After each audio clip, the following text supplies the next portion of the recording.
आमीन।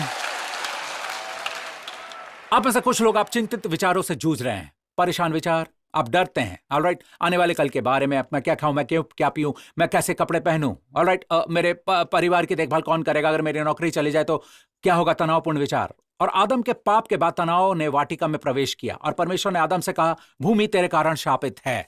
और परमेश्वर ने आदम से यह भी कहा कि तू अपने माथे के पसीने की रोटी खाया करेगा। तो पसीना तनाव का एक चित्र है, आत्म प्रयास।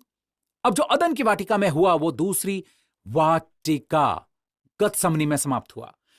Film the passion of the Christ में शुरुआत वाटिका से होती है। सही में पैशन वहीं से शुरू हुआ। इसे देखें। ऑलराइट, देखें। अत्यंत संकट में व्याकुल होकर यीशु और भी हार्दिक वेदना से प्रार्थना करने लगा। फिर उसका पसीना क्या बन गया? उसका पसीना लहू की बड़ी बड़ी बूंदों के समान भूमि पर गिर रहा था। अब यह मत भूलना, परमेश्वर ने आदम से क्या कहा? तू अपने माथे के पसीने की रोटी खाया करेगा। और अब आपके पास दूसरा आदम है, यीशु मसीह, और उसने भी वाटिका में क्या किया?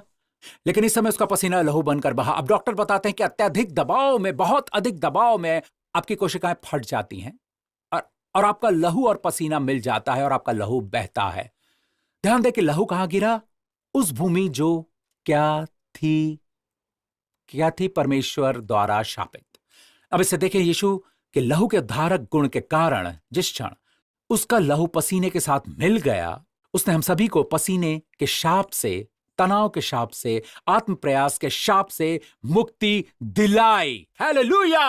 हमें यीशु के लहू द्वारा छुटकारा मिला है। और सिर्फ यही नहीं, इसे देखिए, लहू कहां गिरा? भूमि पर। भूमि पर, वो भूमि जो शापित है। इसीलिए जहां भी आप जाते हो वो कृपा से भरी भूमि है। हम जहां भी चलते हो कृपा की भूमि है। इसीलिए रोमियो 5 कहता है, जब हम विश्वास से धर्मी ठहरे तो अनुग्रह जिसमें हम बने हैं हमारी पहुंच भी हुई। हम जहां भी जाते हैं परमेश्वर का अनुग्रह लाते हैं।